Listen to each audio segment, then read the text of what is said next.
may emosyon. Kung ako sa'yo, bawasan mo ang lande. Di ganyan galaw kung gustong makagante. May emosyon ka din, hindi ka naman manhid. Pangalan mo kung saan sa binabanggit. Kwento ko lang sa inyo yung story, guys. Yung babae yan, ang pangalan niya ay si Vrils Rivera. Then nabalitaan ko, nilalandi niya yung kapatid ko sa school. Ultimo sa kantin, nagkikiss sila lips to lips. Fuck. So, ginawa ko, naghanap ako ng mga schoolmate niya. Binayaran ko 5K, mga sila, 5 silang nambugbog doon sa Abril. Dugo-dugaan yung mukha. And I heard, hinampas pa daw siya ng 2x2 sa ulo. So, parang basag yung niya. Basag yung bungo niya. Like, deserve. Akin lang yun si Bullet, okay? Hindi siya pwedeng makipaglandi. Hindi siya pwedeng magka-jowa. Okay? So, ayun, yung babae. Nabugbog ng 5 babae din. Then, may isa pang gay na nag-volunteer na may galit din pala sa kanya. Deserve. Bullet is mine. Kaya kayo yung mga magtataka, landiin yung kapatid ko. Malalaman nyo. Alam nyo yan si Bullet, simula nung 9 years old siya. Or, actually simula pagkabata niya, nung pinanganak siya, ako yung kasama niya. Ako yung nag-alaga sa kanya. Ako rin yung... Ay, ayoko na. Anyways, ayun.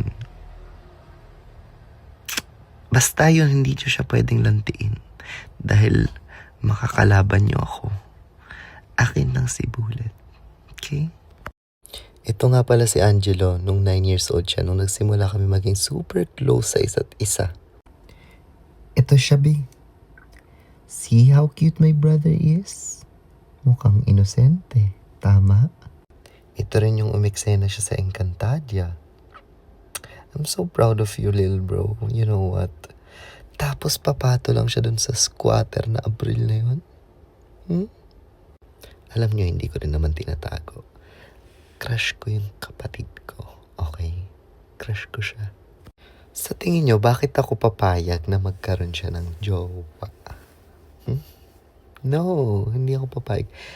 He's mine forever. Kaya kayo mga malalandi kayo, huwag nyo nang subukan na lumandi kay Bullet. Tatamaan kayo sa akin dito pa lang sa pintuan ng bahay ko. O kaya sagasaan ka to ng Fortuner ko. Alam nyo, kahit gaano ko kagusto yan, hindi pwede. Kasi nga magkadugo kami, di ba? So parang naging jowa ko din sarili ko. So ganito na lang yung naging ko sa kanya, kasunduan namin dalawa. Hindi siya pwede mag-girlfriend, hindi siya pwede mag-asawa, hindi siya pwede magkaroon ng GPF, hindi siya pwede magkaroon ng soulmate or fubu. Ako lang, lahat. Sa akin lang yung attention niya. At ako masusunod. Kaya ikaw, Vrils Rivera, wag ka nang pupunta dito sa unit namin. Kasi baka tamaan ka ng 45. Bye! Alam nyo ba, sobrang linis ng pagpapabugbog ko dun kay Abril. Bakit? Kasi nung umuwi siya ng bahay nila, anong sinabi niya? Nahulog lang siya sa hagdan. Pero basag yung bungo niya. Like may crack daw kasi inampas siya sa ulo. Sinabihan ko kasi siya na pag nagsumbong siya, ipapapatay ko yung buong pamilya niya. And I can do it, actually. Kaya ko siyang gawin. For real. I know her house and her family background. I even said na ilalagay ko yung ulo ng anak mo sa plato. Ganun ka brutal ang gagawin ko sa kanya. Kaya wag na siya magkakamaling bumalik at lumandi ulit. Binigyan ko nga siya ng pamasahe pa Nueva Ecija para lumipat na siya ng school. Kasi pag nakita ko siya dun, ito mismo ang tatama sa kanya. Kasi sana nagigets niyo yung galit ko. Like, ako inalagaan ko si Angelo na ilang taon. Tapos agawin na sa akin ng ganun-ganun lang. Hindi ako papayag, B. Akin lang yun habang buhay. Hindi siya pwede mag-asawa. Hindi siya pwede mag-jowa. Kung di tatamaan sa akin, like, For real.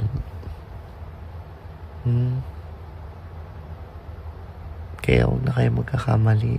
Please. Kasi naawa ko sa inyo. Naawa ko para sa buhay nyo. Pero at the same time, natatakot ako. Natatakot ako sa maaari kong gawin sa inyo. Shit. Deserve. Masasabi ko lang, at least di basag yung bungo ko. Nag-chat sa akin yung Bril kanina. Sabi niya lahat na lang daw parang sinira ko. Sinira ko daw yung buhay niya. Well, dapat ba ako maawa? I should be happy. Alam niyo kung bakit? Kasi habang siya ay bumababa, ako ay umaangat.